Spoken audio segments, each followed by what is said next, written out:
Semoga mendiang Bapak Tanda Utaria Sukma berbahagia Sapi Sata Bawantu Sukitata. Semoga semua makhluk hidup berbahagia. Meditasi selesai. Sadu, sadu, sadu.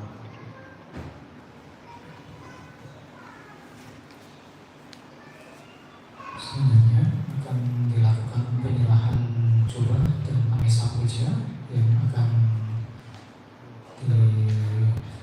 dipersembahkan oleh nama-nama berikut yang Saya akan maaf ya, saya rombak saja. Kita dapat pesan itu.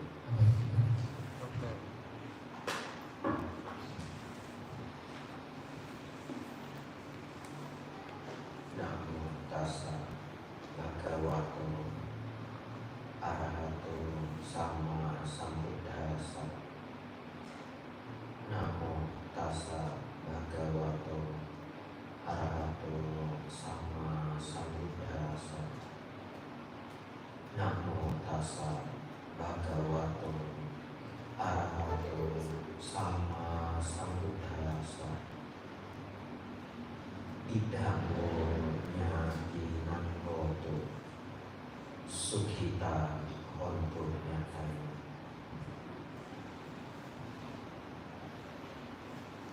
Bapak Ibu, saudara-saudari, juga para kerabat dari mendiang, selamat malam. Namo Buddhaya. Namo Buddhaya. Bapak Ibu Saudara, malam hari ini adalah peringatan meninggalnya mendiang Bapak Tanda tepat 3 tahun untuk penanggalan Tionghoa. Untuk penanggalan Indonesia tanggal 5 November. Hari ini meniru negara Buddhis. Di negara Buddhis seperti di Myanmar atau di Thailand, jika ada keluarga yang meninggal, maka keluarga mengundang biku untuk memberikan dhamma. Dan dharma ini agar Bapak Ibu Saudara mendapatkan kebijaksanaan dhamma, kemudian karma baik dari pembabaran dhamma ini diharapkan melimpah kepada mendiang yang telah meninggal. Sang Buddha mengatakan bahwa dana dhammam dana jinati, pemberian dhamma adalah yang tertinggi. Semogalah Bapak Ibu Saudara malam hari ini berkonsentrasi. Kita mendengarkan dhamma desana lebih kurang 30 menit saja. Bapak Ibu Saudara, sebenarnya ini benar-benar masuk masa katina. Ya. Hari ini pun masa katina. Jadi sebenarnya semua dana yang diserahkan sejak tanggal 29 Oktober ya bisa dikatakan dana masa katina. Bukan dana katina, dana masa katina. Masa katina itu terhitung 1 bulan. Jadi kalau keluar wasa tanggal 29 Oktober ya lebih kurang 28 hari, itu 1 bulan penanggalan India. Jadi Bapak Ibu Saudara, malam hari ini pun masih adalah suasana masa katina. Apa maksudnya Bante? Apa kelebihannya? Apa perbedaannya? Selama 3 bulan dari Juli sampai Oktober, para biku jauh lebih jarang kemana-mana dibandingkan bulan-bulan lainnya. Jadi selama 3 bulan itu disebut masa wasa, yang artinya musim hujan. Pada zaman Sang Buddha sulit kemana-mana karena hujan deras. Karena hujan sangat deras, khawatir di jalan itu ketemu ular, ya, ketemu kalajengking, dan juga hewan-hewan lainnya. Dan juga kalau perjalanan jauh khawatir bertemu bandit. Walaupun para biku ya jarang sekali diganggu bandit. Bapak Ibu Saudara, selama 3 bulan itu para biku fokus belajar dhamma, bermeditasi, praktik dhamma. Oleh karena itu keluar dari masa 3 bulan itu, umat Buddha sejak zaman Sang Buddha sampai zaman sekarang menganggap itu adalah masa terbaik untuk berdana. Muncullah yang disebut perayaan Kapila. Bahkan Bapak Ibu Saudara, informasi ini akan sedikit mengejutkan. Kalau Bapak Ibu belum pernah dengar ya, akan sedikit mengejutkan. Bahkan yang disebut Cik Wei Hua, ya, sembahyang Cik Wei Hua, itu adalah tepat keluar wasa para biku di Tiongkok. Ya, mereka berwasanya bukan Juli sampai Oktober. Jadi mereka berwasanya itu 3 bulan sebelum Cik Wei Hua. Keluarnya pas Cik Wei Hua. Lalu karena keluar wasa Cik Wei Hua bulan 7,5, itu dianggap oleh masyarakat masa terbaik untuk berdana. Tapi tidak semua orang rajin berdana. Mungkin muncullah mitos, ayo berdana untuk para leluhur. Kenapa? Karena pintu neraka hanya dibuka 1 bulan ini. Entah siapa yang pergi ke neraka untuk ngecek ya. Betul ya? Tapi manusia memang begitu. Kalau tidak digertak sedikit nggak mau jalan. Betul ya? Begitu dikatakan, ini kesempatannya. Pintu neraka hanya terbuka 1 bulan ini. Lalu semua orang sibuk sembahyang leluhur. Sedihnya lagi, kenapa ya semua orang yakin leluhurnya masuk neraka? Betul ya? Wah, sedih sekali. Sebagai umat Buddha jangan begitu ya. Yakin saja keluarga kita lahir di tempat yang baik. Begitu ya. Bahkan kalau sembahyang, saya tidak tahu kalau di kota lain. Dulu di kota Medan dijual itu baju kertas, mobil kertas ya, HP kertas, uang kertas, banyak uangnya. Begitu bakar, nolnya itu, aduh. Kalau nolnya 9 kan miliar, nolnya 12 triliun, nolnya 15 kuadriliun, kadang lebih. Wah, nolnya banyak sekali. Tapi saya baca di bawah, Hell Bank, bank neraka. Jadi orang senang sekali bakar uang untuk leluhurnya, tapi uang neraka. Berarti kalau leluhurnya masuk surga, tidak bisa pakai, harus Heaven Bank, gitu ya. Nanti saya cetak Heaven Bank. Tidak mau cetak kuadriliun, saya tidak mau cetak kuadriliun. Saya cetak 100 aja ya, 100 Heaven Bank, 100 HB. Kok sedikit Bante? Di surga tidak inflasi, gitu ya. Di surga tidak inflasi, di neraka inflasi. Uangnya udah seperti uang Zimbabwe. Bapak Ibu nanti cek di Google, uang Zimbabwe saking inflasinya pakai timbangan kalau beli roti ya. Nanti cek sendiri, saking sulit dihitung ditimbang. Bapak Ibu seumur hidup pun belum pernah nimbang uang ya. Coba nanti pulang 50.000 1 on itu berapa? Jadi lain kali kalau terburu-buru timbang aja. Mungkin kalau timbangannya digital, cun juga ya, mungkin ya, tepat juga. Bapak Ibu Saudara, saya pertama mendengar ini dari ceramahnya Master Cheng Yen ya, Seji ya. Dulu di Medan ada Tai Tien Tai, masuk nggak ke Palembang? Ada yang masuk juga ya, tapi yang besar dulu Medan dan Jakarta. Saya dengar ceramah Master Cheng Yen, beliau mengatakan cengbeng itu sebenarnya adalah keluarwasa para biksu di Tiongkok. Saya terkejut sekali. Itu artinya perayaan cengbeng itu adalah katina. Betul ya? Hanya berdananya tidak juga. Berdananya ke leluhur. Lalu saya mau cari literatur. Kalau literatur Buddhis yang bagus-bagus itu harus keluaran universitas besar.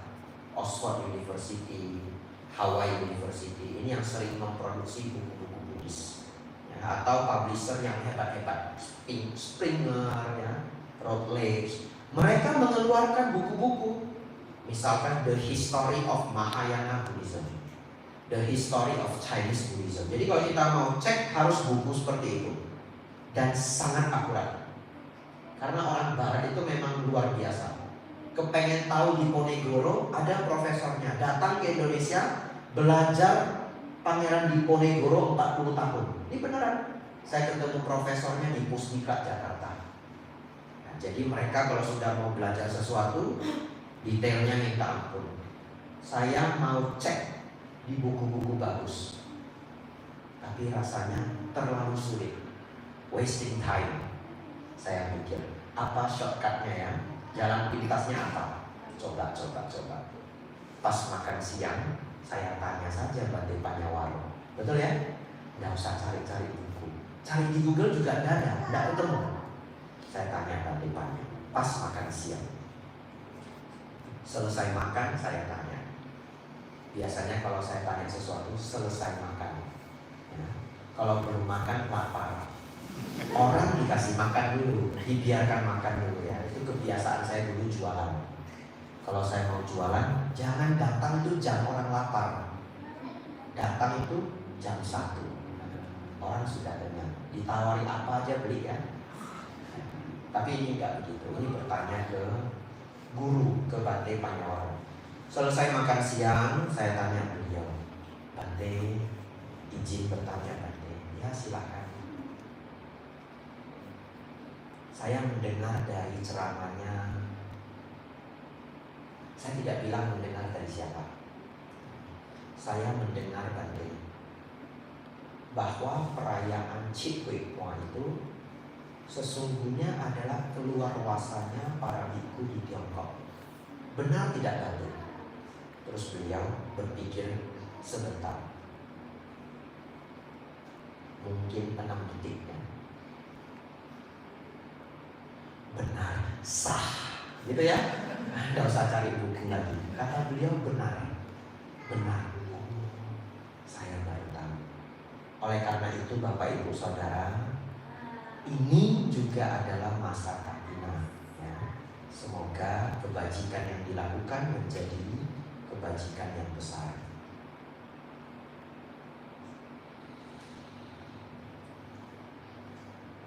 Ada seekor burung di Indonesia.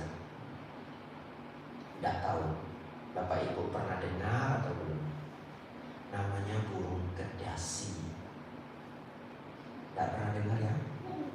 Burung kedasi ini burung jahat. Ibunya jahat, anaknya jahat ya. Burung kedasi ya. Bagaimana jahat? Burung kedasi itu kalau bertelur males jagain anak. Iya, jahat sekali dia. Jadi dia bagaimana? Dia cari sarang burung lain, pas induknya nggak ada.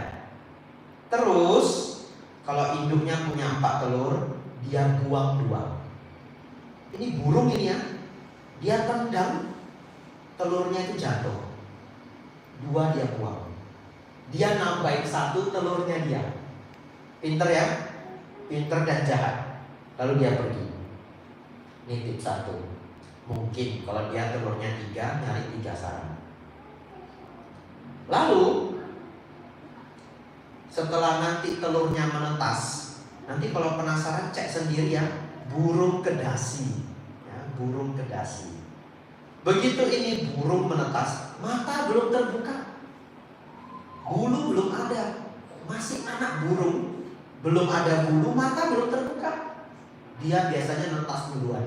Saking jahatnya, dia sudah insting. Nanti telur yang lain dia buang dibuang.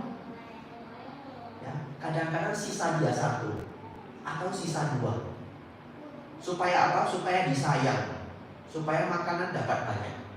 Tapi anehnya burung itu tidak tahu kalau itu bukan anaknya. Kasihan ya. Jadi dia pelihara anak haram. Ya, sudah haram jahat lagi ya. Kasihan. Nanti dia dibesarkan. Saya heran juga, induknya nggak heran itu kenapa anak saya kok beda. Ya. Bapaknya putih, anaknya hitam. Ya. Lalu nanti besar, kedasinya pergi dan terus melakukan itu. Kenapa saya cerita burung kedasi? Dalam hidup ini kadang orang bisa melahirkan anak durhaka. Ya. Contohnya Pangeran Ajata I bunuh ayahnya sendiri. Kisah Jangan Sambian. Tapi kadang seorang anak bisa dapat orang tua durhaka. Tidak pernah dengar ya orang tua durhaka, tapi terjadi. Ya, sedih sekali, saya sedih sekali. Beberapa hari, mungkin seminggu yang lalu ada berita. Tidak saya ikuti, cuma cek headline-nya saja. Seorang ibu menikam putrinya sendiri, belasan tusukan. Dan judulnya di headline itu apa? Ibu durhaka. Ada orang tua durhaka, ya, ada orang tua durhaka. Bapak Ibu Saudara, bagaimana supaya tidak jadi burung kedasi? Masukkanlah dhamma dalam keluarga kita. Begitu ya. Jadi kalau Bapak Ibu punya anak di rumah, ajarkan dhamma, ajarkan hukum karma, ajak berdana ya. Ada orang tua dia ajari anaknya apa? Duit itu berharga, jangan kasih orang, simpen.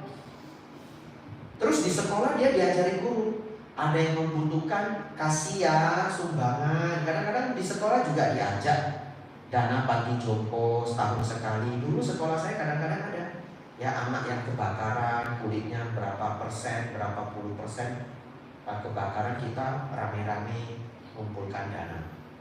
Dulu waktu saya sekolah saya pernah mengumpulkan dana untuk guru saya karena kecelakaan, pagi-pagi jatuh kepalanya terbentur. Saya masuk ke satu-satu kelas, setiap kelas saya masukin untuk kumpulkan dana. Setelah itu mengumpulkan uang untuk operasi. Sayang, dananya kurang. Kami sudah sedih sekali. Beruntung waktu itu sisanya ditambahin oleh yayasan dan yayasan seji, yayasan sekolah dan yayasan seji. Akhirnya bapak itu bisa operasi, tapi juga sayangnya tidak terselamatkan. Ya. Bapak Ibu Saudara, bagaimana agar tidak ada burung kedasi di keluarga kita? Biasakan ajarkan dhamma untuk seluruh anggota keluarga. Tadi saya cerita anak harus diajarkan dhamma. Jadi kalau seorang anak dari kecil itu uang dijaga, berharga itu uang. Setiap anaknya mau berdana ke fakir miskin, berdana ke panti asuhan, berdana ke panti jompo, ayahnya marah, ibunya marah. Misalkan ya, misalkan marah ya, jangan begitu. Uang susah dicari, uang susah dicari. Akhirnya itu terkonsep dalam pikirannya, uang susah dicari, betul ya? Satu ketika gantian, ayah ibunya umur 75, lutut sudah sakit, jaga toko aja barang sering hilang, begitu ya? Ya, catat sesuatu sudah bersalahan, akhirnya menyerah, tidak bisa kerja lagi, mengharapkan anak. Anak bagaimana? Cuma kasih sehari makan 3 kali. Pagi makan bubur sama ikan asin. Orang tuanya protes. Kenapa setiap hari bubur ikan asin?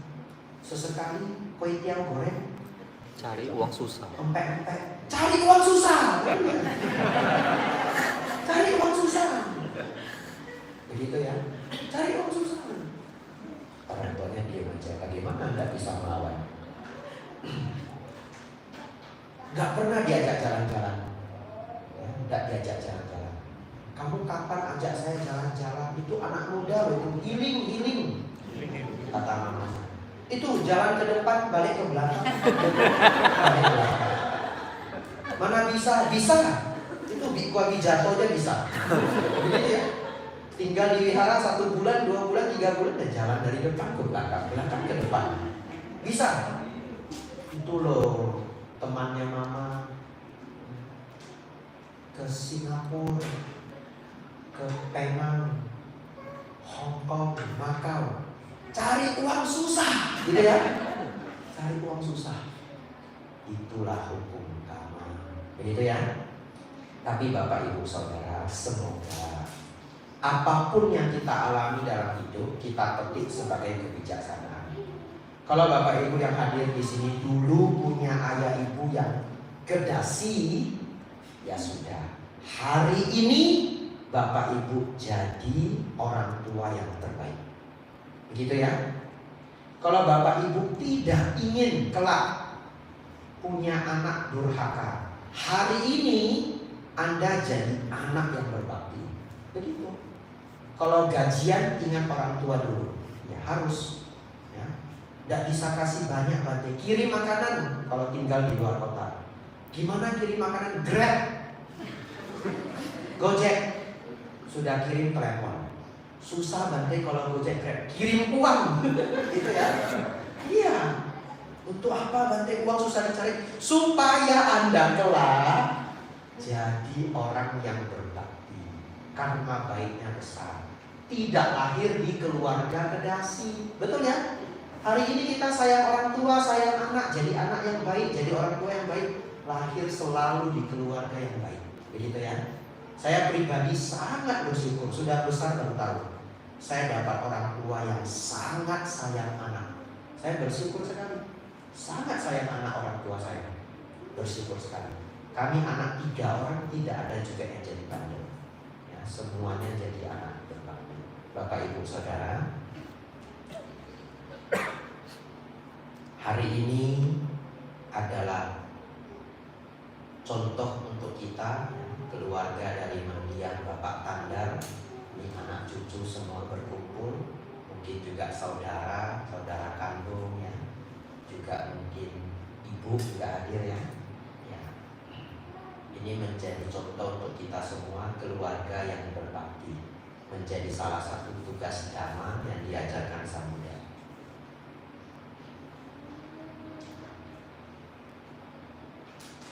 5 menit terakhir.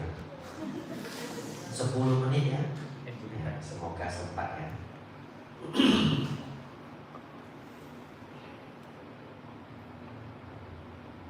Sebenarnya ada 3 poin. Tapi kalau diceritakan 3 poin takutnya tidak cukup. Lebih sedikit gak apa-apa ya. Sejam gak apa. Bapak Ibu Saudara,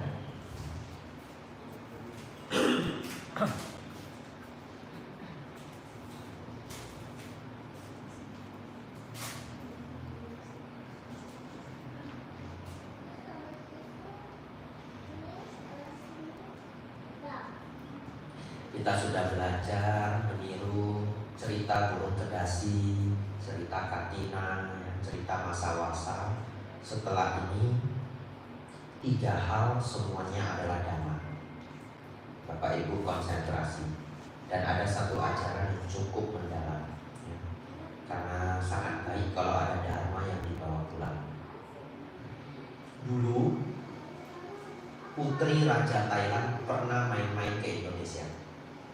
Kalau kita belajar sejarah Thailand, semua orang Thailand pasti tahu Bandung, kota Bandung. Karena dulu adalah salah satu pangeran mereka. Ketika perselisihan keluarga, dia kabur ke Bandung. Takut dibunuh, kabur ke Bandung.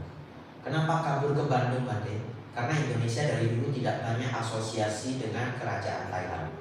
Kalau dia kabur ke Laos, ke Kamboja, ke Burma, bisa ketangkap karena sangat dekat antara satu pemerintah dan pemerintahan lain. Kabur ke Indonesia, mereka tidak ada koneksi dan tinggal lama di kota Bandung, kalau tidak salah sampai meninggal. Salah satu pangeran Thailand. Yang kedua, semua orang Thai ingat bunga yang dibawa dari Indonesia. Ya. Satu ketika ada seorang putri raja jalan-jalan ke Indonesia. Tidak tahu dia lihat dari kebun yang mana. tidak tahu. Ya, mungkin kebun raya Bogor, mungkin kebun raya di Bali, tidak tahu. Atau di istana kerajaan, tidak tahu. Tapi dia lihat ada bunga cantik sekali warna ungu. Cantik sekali bunganya. Dia minta, saya minta bunga ini ya, mau saya tanam di Thailand. Ya boleh. Kadang-kadang tamu kerajaan itu dan tamu negara datang ke Indonesia minta tanaman. Sampai hari ini begitu. Kemarin ada rapat besar, saya lupa konferensi apa, pulangnya semua bawa bakau. Iya, jadi tamu negara dikasih bakau. Bapak Ibu Saudara, bunga ini dia bawa pulang, dia tanam di istana kerajaan. Satu ketika banjir, Thailand juga sering banjir. Banjir, bunganya hanyut. Lalu bunganya berlipat ganda, berlipat ganda, berlipat ganda. Hari ini ada di seluruh Thailand, terutama Bangkok. Namanya eceng gondok. Iya, namanya eceng gondok. Di Indonesia saja kita udah denger aja udah gondok ya. Itu udah dikasih nama eceng gondok itu. Nampak aja gondok. Saya dulu tidak percaya kalau orang gondokan itu pemarah, saya nggak percaya. Satu ketika saya ketemu orang galak sekali. Pelanggan saya dulu saya dimarahi 2-3 kali. Akhirnya ada orang yang lebih senior dia bilang, sudah jangan kesal, dia gondokan. Dia ada tiroid, dia makan obat itu dia kena tiroid. Beneran dia tiroid. Saya cek, beneran. Rupanya orang yang kena tiroid gondokan memang suka marah, begitu ya. Jadi kalau bapak itu ketemu orang marah terus, kamu mungkin tiroid, gitu ya. Jangan mungkin gondokan, nanti bapak itu dimarahi lagi. Apa itu tiroid? Cek sendiri, gitu ya. Nah, eceng gondok di Thailand namanya patok Jawa. Patok Jawa, ada Jawanya. Dokmai patok Jawa. Dokmai itu bunga, ya. Dokmai patok Jawa. Nah, ini menjadi legenda. Ini kisah nyata. Bapak Ibu Saudara, yang ingin saya ceritakan hari ini adalah eceng gondok. Eceng gondok ini sangat diremehkan.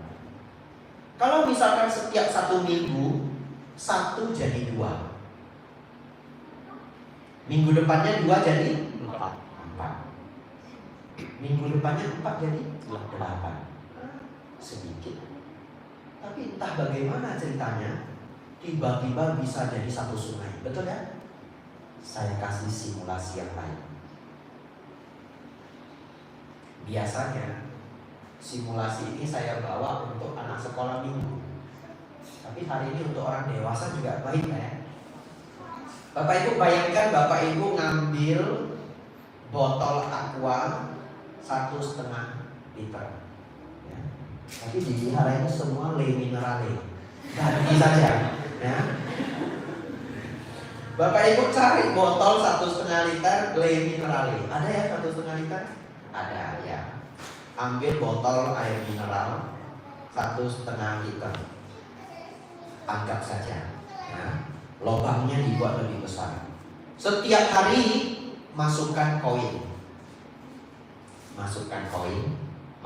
Masuk tiap hari? Bukan, maaf. Masukkan 1 biji koin ke dalam botol itu. Dan koin ini koin ajaib. Besok jadi 2. Besoknya jadi 4. Besoknya jadi 8. Besoknya jadi 16, 32, 64, 128. Lanjutnya hitung sendiri. Andaikan kalau hari ke-30 botol itu penuh. Ini biasanya kuis anak sekolah minggu ya. Bapak Ibu konsentrasi ya.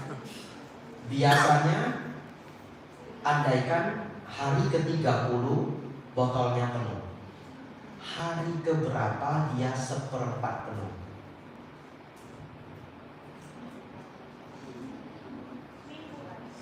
Seminggu boleh. Ada lagi mau menjawab?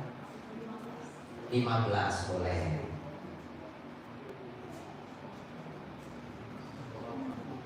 Hari ke berapa? Gak kedengaran? Hari ke-28 boleh. Tampung dulu ya. Hari ke-28. Ada lagi mau hari ke berapa? Hari ke-27 boleh ya. Hari ke-30 penuh ya. Ya baik, kita janjian dulu.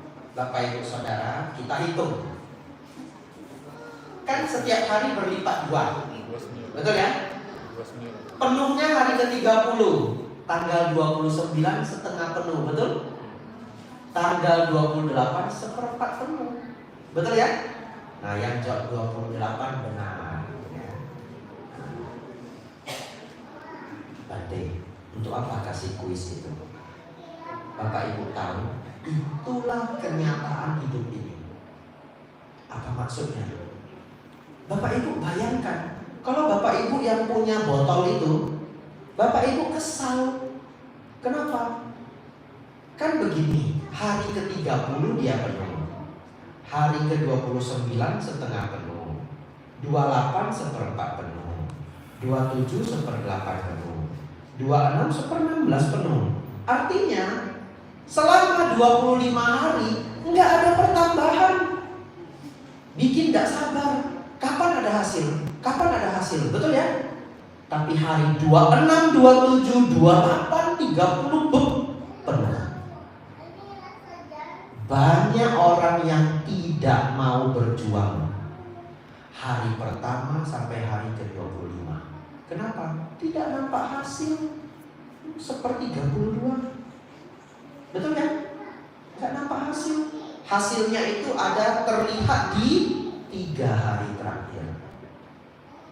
Nah, apa hubungannya dengan Dharma? Bapak Ibu Saudara,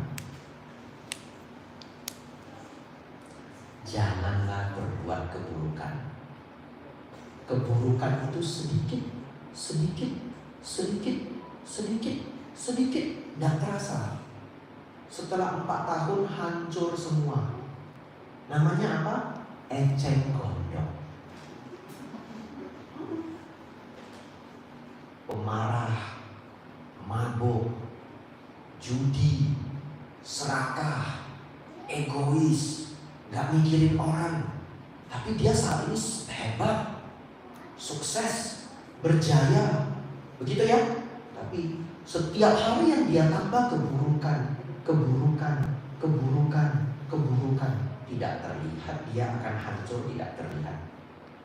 Satu ketika setelah 12 tahun, setelah 15 tahun, ambruk semua.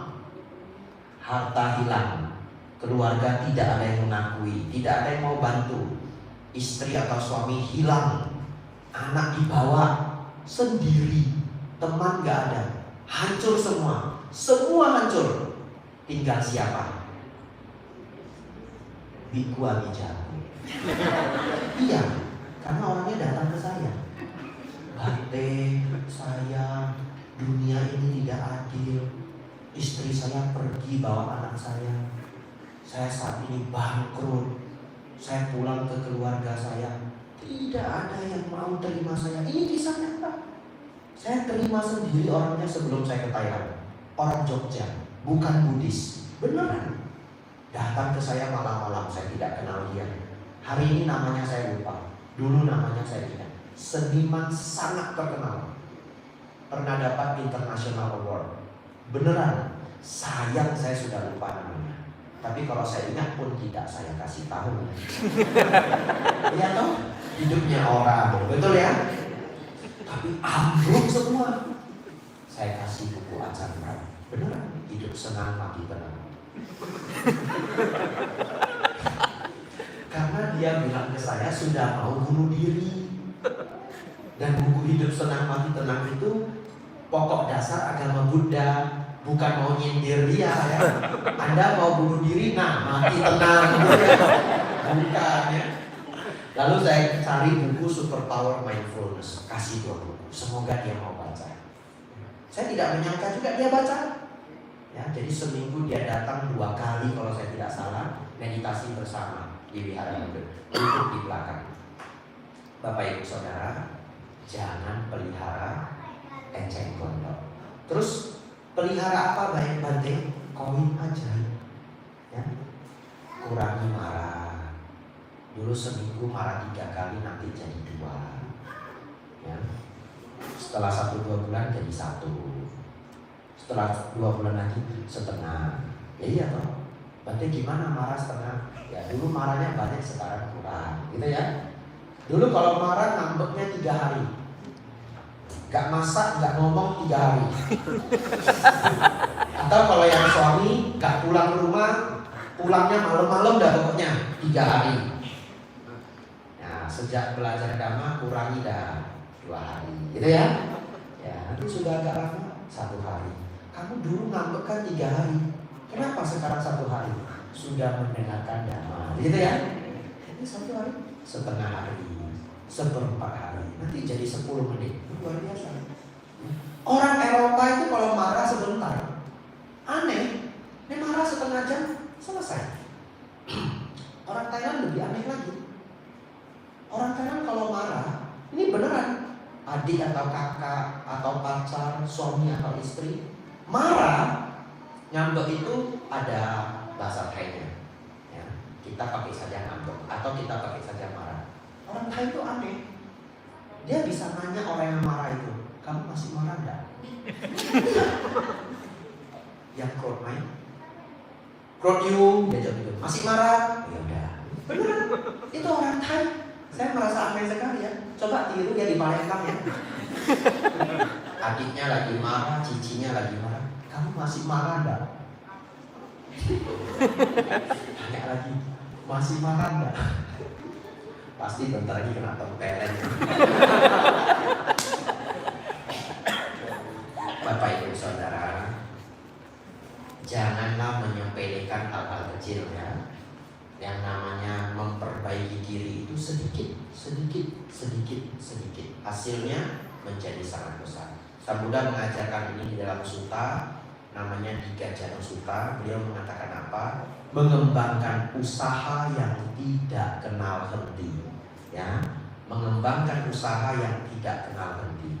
Lalu beliau menambahkan, mengubah yang tidak sesuai menjadi sesuai. 2 ini bahasa kerennya apa? Usaha yang tidak kenal henti itu effort. Ya, effort, punya usaha, punya kerajinan, konsistensi, ya, persisten. Ya. Mengubah yang tidak sesuai menjadi sesuai, manajemen. Manage itu kan mengubah yang tidak sesuai jadi sesuai. Ya, kalau pakai bahasa kuno rasanya tidak pas, tidak nyantol ya. Mengubah yang tidak sesuai menjadi sesuai. Padahal kalau diubah jadi bahasa sekarang, manajemen. Orang yang tidak punya manajemen ya kelabakan. Betul ya? Dulu saya di bidang farmasi. Kalau bosnya tidak punya manajemen yang baik, barang hilang terus, terus dia stres sendiri. Aduh, usaha apotek ini susah, obat kecil-kecil gak dijaga sedikit hilang. Tapi pertanyaan saya, ada franchise sebesar K24? Tidak ada yang hilang. Kenapa? Kalau hilang, karyawan bayar bagi rata. Itu namanya sistem manajemen. Ya, 2 pelajaran terakhir saya gabung saja karena waktu kita tidak sudah larut ya, ceramahnya sudah panjang. Dalam bahasa Sanskerta, dulu kalau kita belajar di buku agama Buddha, kotoran batin itu 4. Dalam Theravada 3. Dalam bahasa Sanskerta 4. Dosa, loba, moha, irsia. Masih ada yang ingat ya? Ya ada yang sudah nggak ingat, ada yang nggak pernah dengar. Irsia. Dulu buku SD itu ada irsia. Ya.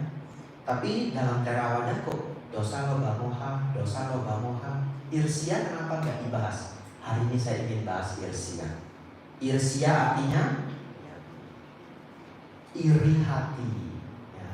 Saya ingin ajak Bapak Ibu Saudara yang hadir malam hari ini, buang jauh-jauh yang namanya iri hati. Iri hati itu tidak logis secara dharma. Saya ulangi, iri hati itu tidak logis secara dharma. Kenapa? Karena kalau kita paham hukum karma wipaka, setiap orang itu menjalani 2 karmanya sendiri-sendiri. Betul ya? Bagaimana kita mau iri hati? Kemarin saya cerita, kalau Rudi Hartono bisa jadi champion. Dari SD, setiap pukul 4 pagi dia dibangunin ayahnya untuk lari 1 jam. 4 SD. Saya umur 4 SD, orang tua saya bangunin saya 1 jam. Ya, Rudi Hartono sudah lari. Jam 4 pagi dia bangun. Saya bangunnya jam 6. Setiap hari telat ke sekolah saya. Ditanya guru, kenapa telat? Macet bu. Macet, kamu itu telat bangun. Iya. Jalan kodok, gitu ya. Makanya saya kuat sekarang ya. Jadi Bapak Ibu Saudara, bagaimana kita mau iri kalau kita ngerti dharma? Setiap orang menjalani buah karmanya masing-masing. Betul ya? Dia enak sekali dia. Kalau ujian nilainya selalu bagus, hidup tidak adil. Lah kamu belajar, betul ya? Dia setiap kalau ujian Senin, Jumat, Sabtu, Minggu dia di rumah belajar.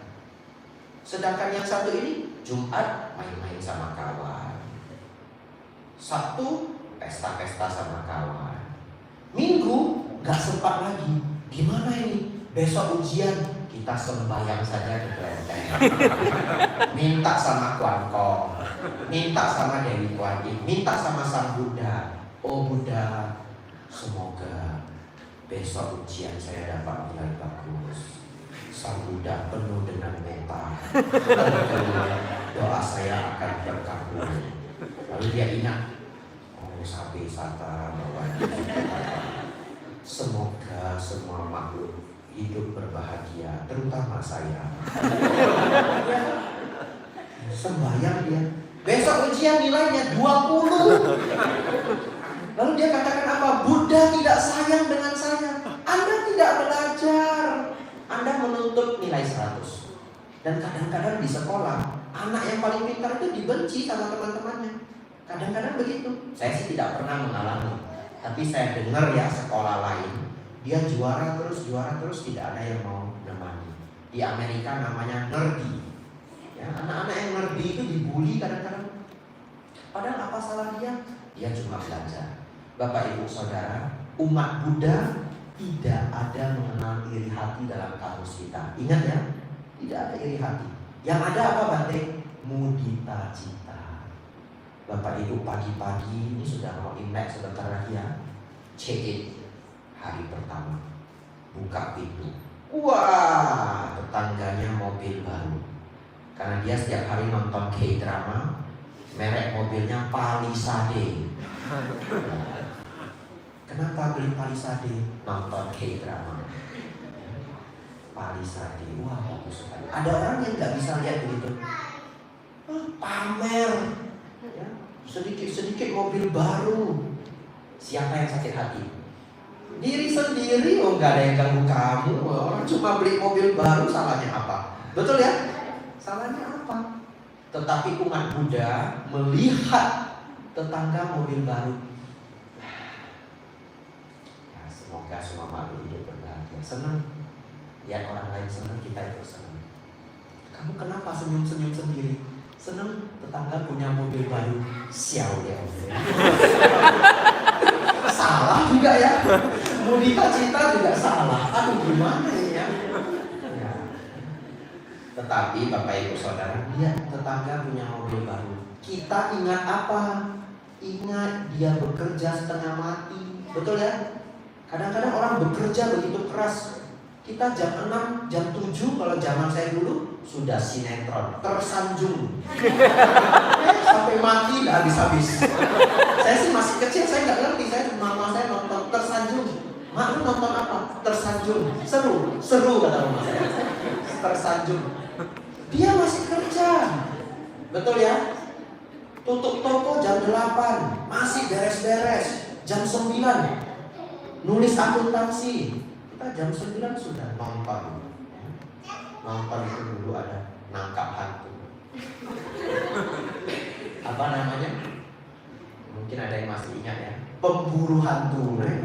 Nonton pemburu hantu. Artinya tidak ada iri hati bagi umat Buddha. Ya, melihat orang lain bahagia, ikut bahagia. Melihat orang lain menderita, kita kalau sanggup membantu. tidak sanggup membantu, ya mendoakannya semoga dia lepas dari penderitaan. Bapak Ibu Saudara, terakhir pelajaran saya yang paling dalam. Dalam bahasa Dharma ada yang disebut mana, M-A-N-A. M-A-N-A. Mana artinya pembanding. Sang Buddha mengatakan, begitu kita membandingkan diri dengan orang lain, akan muncul duka, penderitaan. Tetapi pembanding ini ada 3. 1, merasa kita lebih tinggi daripada orang lain, akan muncul penderitaan. Bahasa Indonesianya sombong. Ya. Yang kedua, merasa sama tinggi dengan dia, sama saya satu level, pun juga bisa menyebabkan duka. Yang ketiga, merasa lebih rendah daripada orang lain, daripada dia, pun juga bisa muncul duka. Saya kasih contoh yang cepat-cepat aja. Andaikan ada satu orang bekerja, satu kantor karyawannya 5. Lalu bos itu mau memilih, ya silahkan dicek dulu, tidak apa-apa. Itu namanya iklan. Kalau sinetron yang berkualitas itu nonton 5 menit, iklan 5 menit, betul ya? Nah, tersanjung. Ya, kita lanjutkan ya, konsentrasi. Bagian terakhir, ini benar-benar bagian terakhir ceramah saya malam hari ini.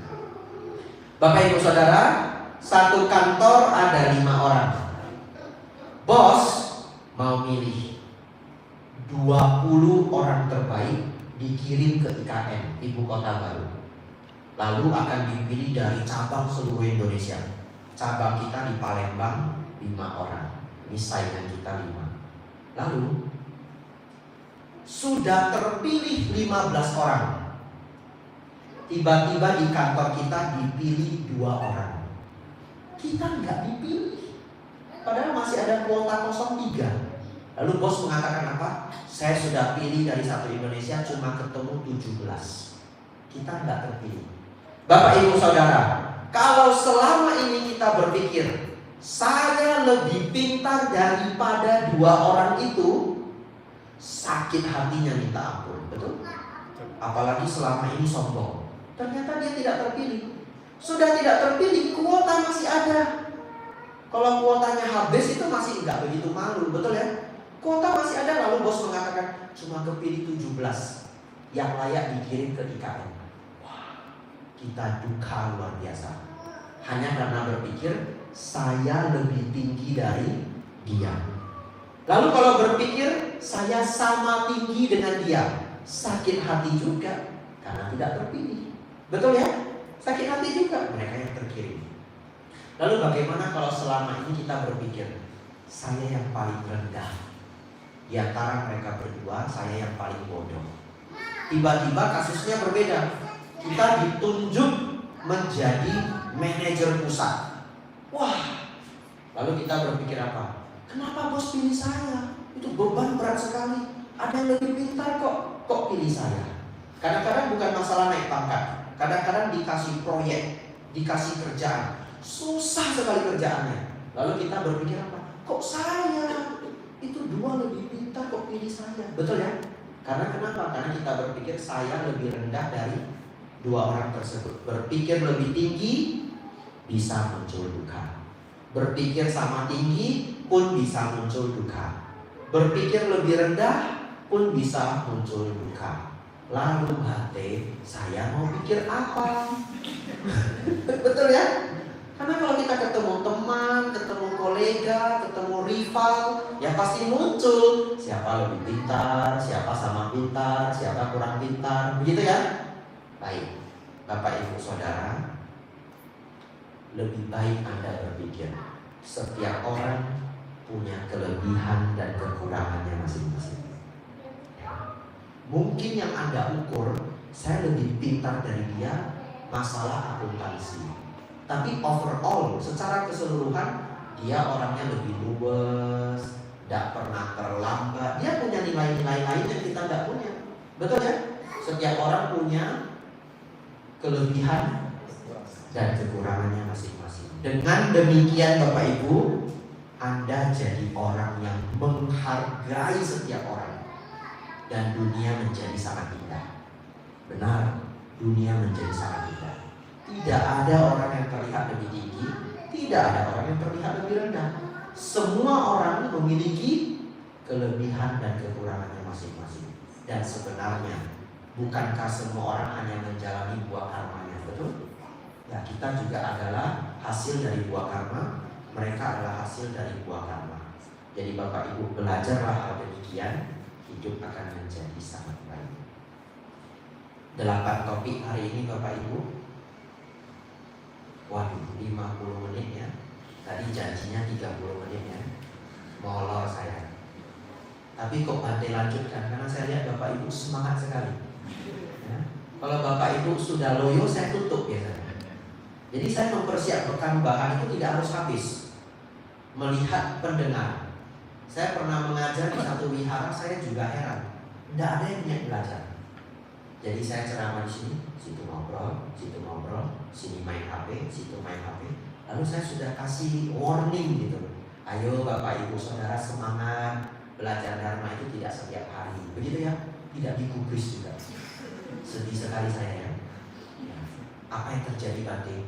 Buah karma buruk mungkin berbuah, kan gitu ya? Tidak apa-apa.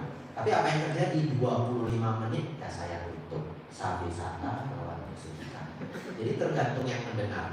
Kadang-kadang ditarik-tarik sampai 1,5 jam. Umatnya masih belum mau habis. Lanjut Bante, lanjut. Bahannya sudah habis, lanjut apa ya? Ya bisa lanjut tanya jawab. Bapak Ibu Saudara, semoga dhamma yang kita pelajari malam hari ini membawa kebijaksanaan untuk Bapak Ibu semuanya. Dan semoga upacara peringatan Patidana pada malam hari ini untuk mendiang Bapak Tandar membawa kebahagiaan besar bagi beliau. Saya sungguh yakin apabila beliau hadir di sini, beliau akan sangat bahagia melihat semua keluarga, saudara dan kerabat begitu peduli memberikan penghormatan yang besar dan juga pelimpahan jasa. Dan semua dari kita penuh semangat mempelajari Dhamma. Semoga mendiang Bapak Tandar Utarya Sukma terlahir di alam bahagia, terlahir di alam surga, bertemu dengan Dhamma sejati, mempraktikkan Dhamma dengan giat hingga mencapai kebahagiaan tertinggi, pencapaian nibbana. Sabbe satta bhavantu sukhitata. Semoga semua makhluk hidup berbahagia. Sadu, sadu, sadu.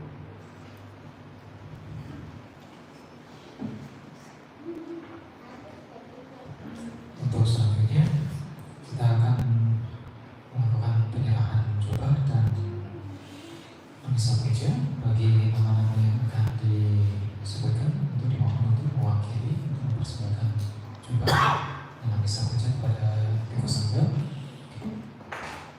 Untuk persembahan jubah kami persilakan kepada Ibu Alu selaku istri dari